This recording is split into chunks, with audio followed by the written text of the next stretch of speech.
Descubrir. Crear. Aprender. Participar. Televisión más internet. www.encuentro.gov.ar.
Hoy vamos a investigar cómo se genera, se transmite y distribuye la electricidad que usamos en nuestros hogares e industrias. También vamos a conocer los efectos de la electricidad sobre nuestro cuerpo. Contamos para eso con Tomás,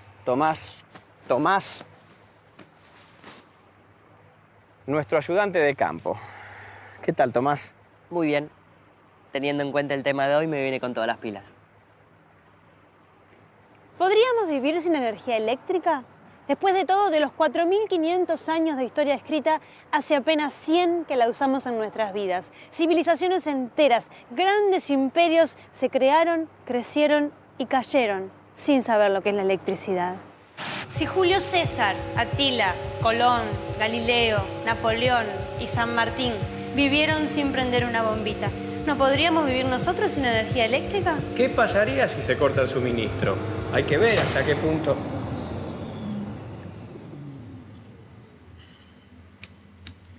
Hay que ver hasta qué punto dependemos de la electricidad.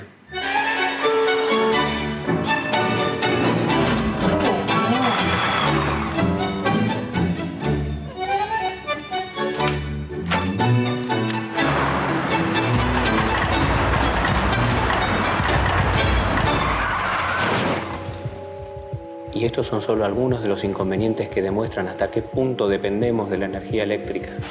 Hay una forma sencilla de ver cuán electrodependientes somos. Contemos el número de interruptores en nuestra casa. A cada interruptor lo llamaremos clic. Un interruptor, un clic. 5 interruptores, 5 clics. Yo tengo 27 llaves de pared y 9 perillas. En total, 36 interruptores. ¿Y la llave de la computadora? Ah, no la conté. ¿Y el botón de encendido del televisor? Tampoco. ¿Los botones del control remoto? ¿Y del equipo de audio? ¿El DVD? ¿El lavarropas? ¿El equipo de audio? Ya lo dije, el ascensor. ¿El tablero? ¿El coso que te viste que te pones así? ¿La planchita para el pelo? La planchita para el pelo. ¿La afeitadora eléctrica? ¿El aire acondicionado? ¿El ventilador? Anda a contar de nuevo. Sí, bueno, mejor voy a contar de vuelta. Es que los clics domésticos no son ni 10, ni 20, ni 50. Son 100, 200, centenas. De hecho, siempre hay más artefactos que tomacorrientes.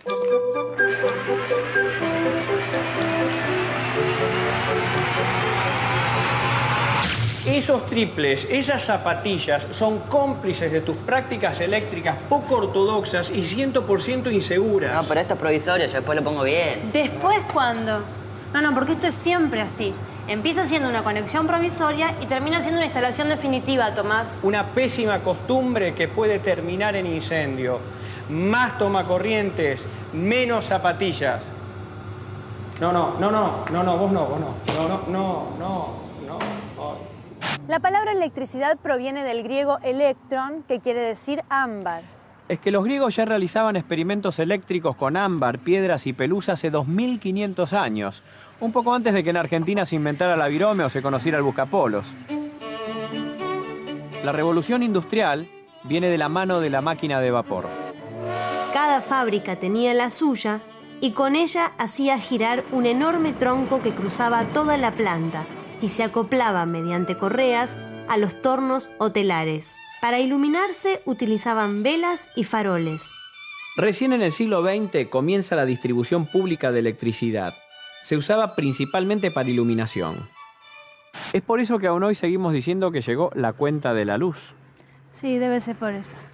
Al principio se distribuía la corriente continua o directa. Y a partir de 1940, la corriente alterna que consumimos hoy. ¿Qué diferencia hay entre corriente alterna y corriente continua? A ver, imaginemos una cañería con agua.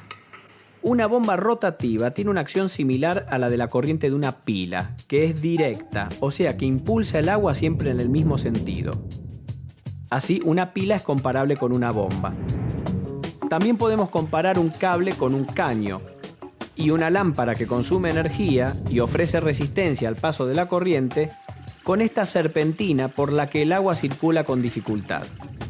La presión de la bomba se relaciona en esta comparación con la tensión de la pila, en volts. El caudal que circula, o sea, los litros por minuto, equivalen a la corriente eléctrica, a la cantidad de electrones que pasan por segundo en el circuito. 6 trillones de electrones por segundo son 1 ampere. La potencia es el producto del voltaje por la corriente y se mide en watts. Si el agua fuera impulsada por una bomba de pistón, su sentido de flujo variaría de dirección, que es lo que hace la corriente alterna. Dependiendo del país, si la corriente alterna es de 50 ciclos, se enciende y apaga 100 veces por segundo. Si es de 60 ciclos, lo hace 120 veces. Por eso es mucho más segura. Este constante ida y vuelta hace que no se mantengan encendidos los arcos o chispas, disminuyendo el riesgo de incendio. Otra ventaja de seguridad de la corriente alterna es que se puede transformar fácilmente su voltaje, reduciéndolo hasta que ya no sea peligroso. Probablemente el uso más común y primitivo sea... El timbre. Un hombre camina bajo la lluvia. El agua en su cuerpo es conductora de la electricidad. Sus zapatos mojados lo conectan con la tierra. Al tocar el timbre, si este tuviera una falla de aislación, los 220 voltios de tensión harían que circule una corriente grande desde el timbre hasta la tierra. Pero un pequeño transformador que baje la tensión a 6 volts resuelve este problema.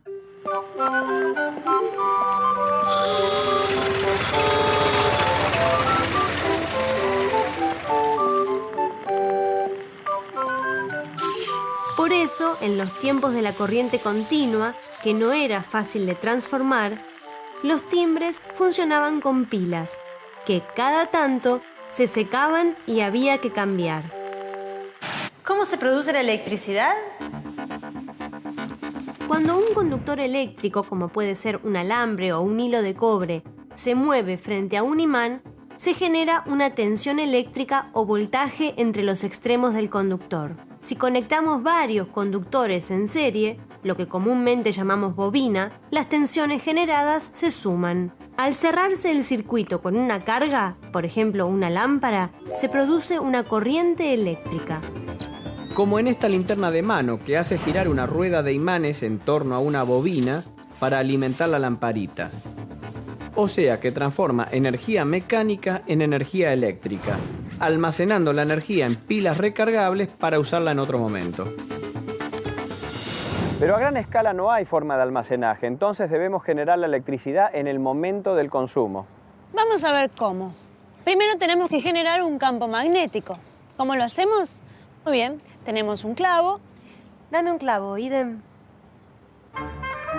Si enrollamos unas cuantas vueltas de hilo de cobre alrededor del clavo y conectamos los extremos a una pila, tenemos un electroimán. Si el campo magnético de la bobina se produce en presencia de otro imán, se generan fuerzas de atracción o repulsión que mueven a la bobina. Esto se llama principio motor. Yo construí este motor con 2 cajitas de fósforos y una bobina. Mira vos qué sofisticado, ¿eh? Entonces, ¿un generador y un motor son lo mismo? Bueno, sí y no. La diferencia radica en que el motor recibe energía eléctrica y la convierte en energía mecánica. Y el generador recibe energía mecánica y la convierte en energía eléctrica. Entonces, si yo conecto una lamparita, al girar el eje, el motor... Una de las personas claves en la historia de la electricidad es Michael Faraday. Faraday fue el inventor del motor. ¡Qué groso Faraday! además de ser el descubridor de la inducción electromagnética, que permitió el desarrollo de la máquina eléctrica más sencilla y más utilizada por nosotros, el transformador. Gráfico, por favor. Si la corriente que circula por una bobina es constante, su campo magnético también lo es. Si la corriente es variable, por ejemplo, alterna, el campo magnético de la bobina es también variable.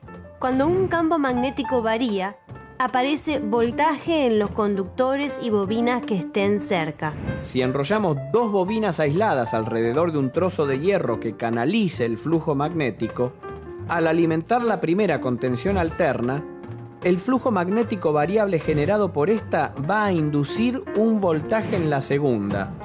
Ese es el principio del transformador. Y acá vienen los números. La relación del voltaje que entra en la primera bobina y el que sale de la segunda está dada por la relación del número de vueltas de alambre en cada bobina.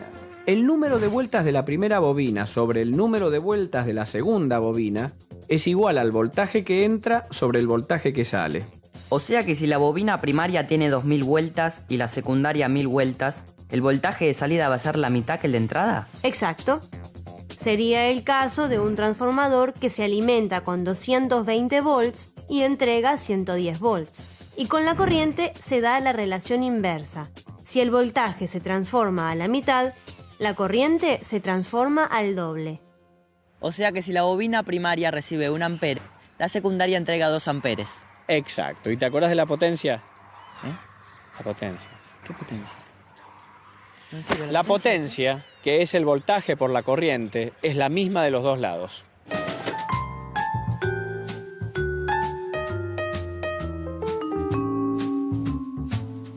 Pero en la práctica no es exactamente así. Siempre algo de potencia se pierde por dispersión de flujo magnético por generación de calor. El transformador ideal no existe. La máquina ideal no existe. El hombre ideal no existe. Pero a veces tenemos magnetismo.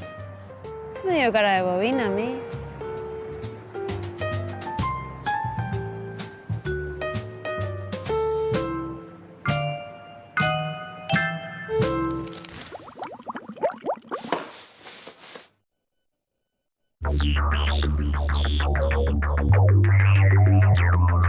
Bienvenidos al mundo de la alta tensión. Estamos en el lado oscuro del enchufe. Este transformador toma los 20.000 voltios y 20.000 amperes que entrega un generador de la central y eleva el voltaje a 500.000 voltios. Al subir el voltaje, hace falta que circule menos corriente para obtener la misma potencia, y los cables que se usan para transmitir la electricidad a miles de kilómetros no necesitan ser tan gruesos. Este es el cable que trae los 20.000 voltios y 20.000 amperes del generador al transformador. No se puede cablear una ciudad y todas las casas con esto. 20.000 voltios y 20.000 amperes. Es una potencia de 400 millones de watts. 400 megawatts o megavatios si nos ponemos telúricos. Este transformador es tan grande que además de tener bobina primaria y secundaria, debe tener bobina universitaria. Ya dijimos que los generadores de las centrales eléctricas funcionan como el alternador de un auto, transformando la energía mecánica del motor en energía eléctrica. Pero estos generadores no pueden usar nafta. ¿Cómo funcionan entonces? Las centrales hidroeléctricas aprovechan las diferencias de nivel del terreno por donde pasan ríos. Se embalsa el agua y se la deja caer a través de turbinas que se acoplan a los generadores. En este caso, la energía potencial gravitatoria de una masa de agua se transforma finalmente en energía eléctrica en generadores impulsados por turbinas. Se pueden construir varias represas en un mismo río, pero la retención de agua tiene que ser coordinada, ya que si una represa embalsa demasiada agua, inunda la salida de la represa que está río arriba, dejándola sin altura para el funcionamiento de sus turbinas. A favor de la generación hidroeléctrica, no utiliza combustible, no contamina. En contra, hay que inundar enormes extensiones, se afecta al paisaje, se altera el clima y obliga a personas y animales a hacer las valijas. ¿Y qué pasa si hay sequía? Veamos las centrales térmicas. Usan combustible. Generan calor y hierven agua. Del agua sale vapor, el vapor impulsa las turbinas mueven los generadores. A mí me cierra. Pero usan mucho combustible. Ah. Emiten dióxidos de carbono.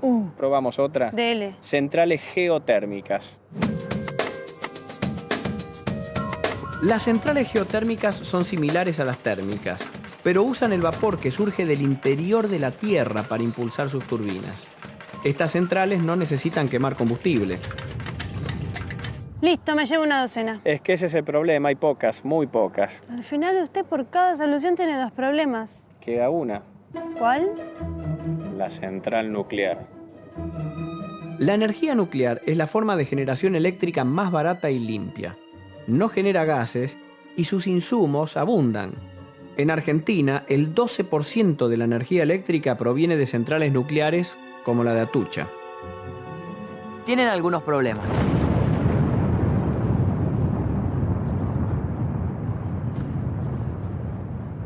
Sí, y además está el otro problemita, ¿no?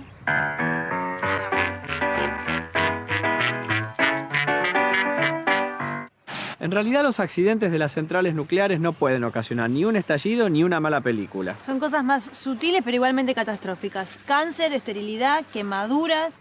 ¿Y no será preferible el calentamiento global? Total, me saco el suéter, me tomo un licuado. Un temor razonable el tuyo, porque cuando los elementos combustibles se gastan siguen produciendo bastante radiación. Por eso hay que tener cuidado donde se guardan. ¿Han ocurrido accidentes?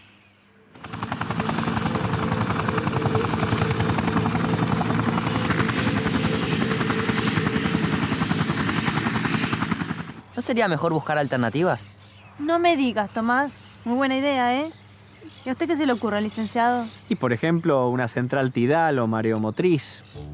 Claro, que aproveche las diferencias de altura de la marea para embalsar el agua. Molinos de viento para energía eólica y energía solar.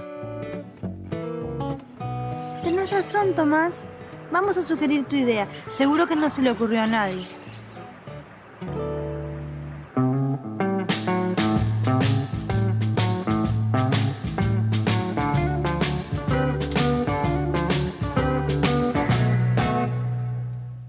Y dejemos el cómo tendría que ser para volver al cómo es.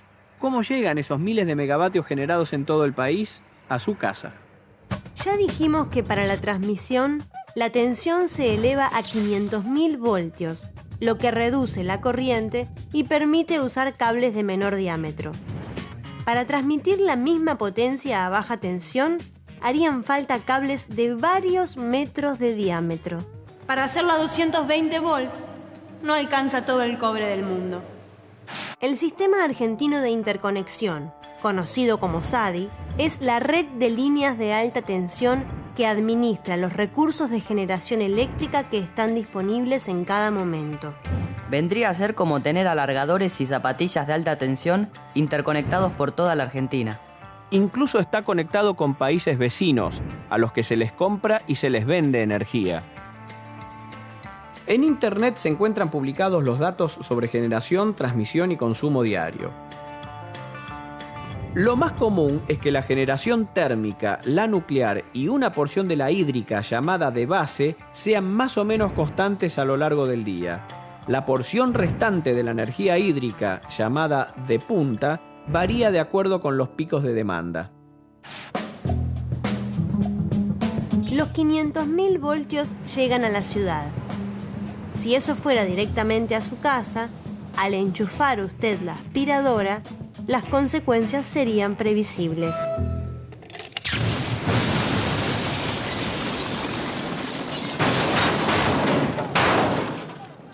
Entonces bajemos un par de cambios. O mejor dicho, unos miles de volts.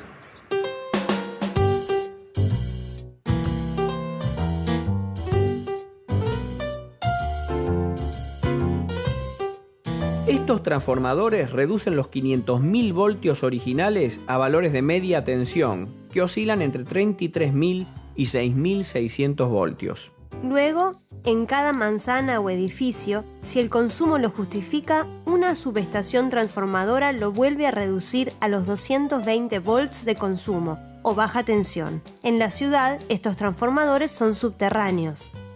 En los suburbios hay 1 o 2 por barrio y son aéreos.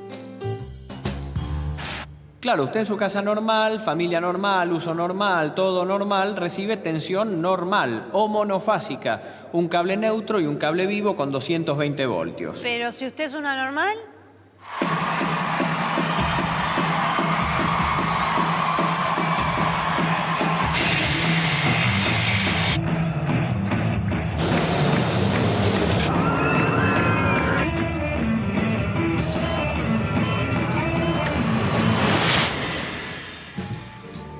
En ese caso, en vez de recibir 2 cables, le dan 4, un neutro y 3 vivos diferentes. Entre un vivo cualquiera y el neutro hay 220 voltios, pero entre 2 vivos hay 380 voltios. Con esa clase de alimentación, llamada trifásica, los motores son más chicos y andan mejor. Y hasta acá llegó la responsabilidad pública. Del medidor para allá es asunto suyo. El voltaje de una casa es constante, 220 voltios. Pero si se van agregando artefactos, van subiendo los amperes, o sea, la corriente.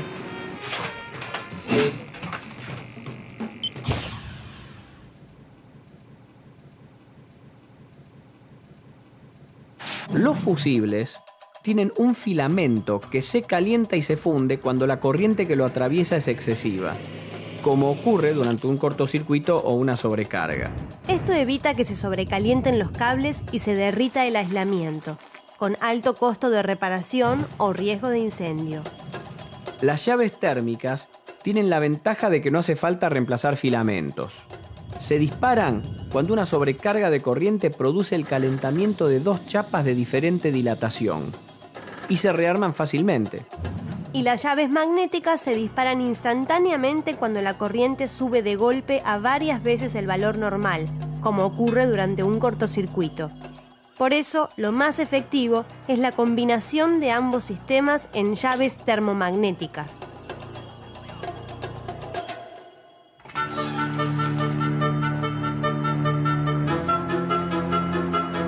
Para probar el correcto funcionamiento del sistema de protección, provocaremos un cortocircuito intencional. Por favor, no prueben esto en sus casas. ¿Por qué? ¿Es peligroso? Me dijeron que no era peligroso. No, Tomás, no te preocupes, eso se dice siempre, es una formalidad.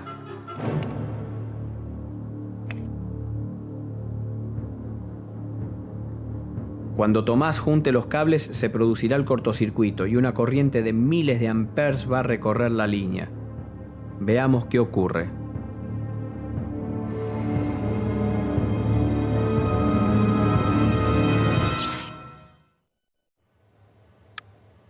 ¿Estás bien?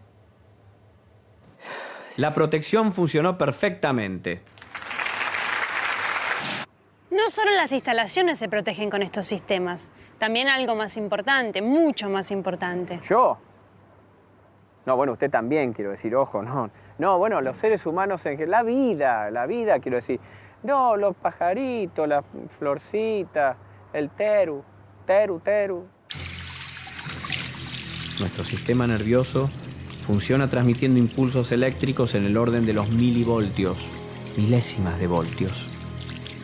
Si recibimos tensiones mucho mayores, se podrían paralizar los músculos con graves y hasta mortales consecuencias.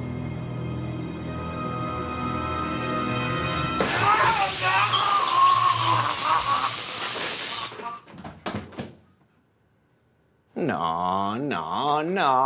Una descarga eléctrica no es una película de terror. No, un shock de 220 o 380 volts es doloroso, puede ser letal, pero no salen chispas del cuerpo humano. ¿Vio qué le dije? No, la próxima vez no me ande descalzo con las manos mojadas, ¿eh? Le puede pasar cualquier cosa. Un artefacto eléctrico mal aislado puede descargar a través de su carcasa. Por eso los chasis tienen una conexión de tierra que corresponde a la patita inferior de los enchufes. Los adaptadores que anulan la conexión a tierra no son recomendables, incluso están prohibidos, pero son más seguros que una conexión improvisada. Obviamente evitar una descarga es lo más deseable, pero en caso de que ocurra hay un dispositivo que nos puede salvar. El disyuntor diferencial. Un dispositivo que se activa cuando existen diferencias entre la corriente que recorre el vivo y la que recorre el neutro. Eso ocurre cuando hay una fuga a tierra, posiblemente a través de una persona, que gracias al disyuntor no recibe corriente durante demasiado tiempo. ¿Y Tomás, qué aprendiste hoy? ¿Qué pasó hoy? Querido, todo lo que hicimos... Las agarré. Hoy aprendí un montón. Miren, aprendí que la electricidad se produce en las centrales generadoras. De ahí se transforma a alta tensión para la transmisión por líneas miles de kilómetros. Cuando llega a la ciudad, se transforma primero a media tensión y finalmente a 220 volts, para que podamos consumir, consumir y consumir.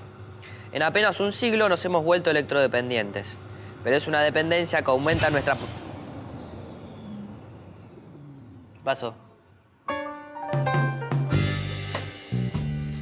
¿Hola? ¿La luz?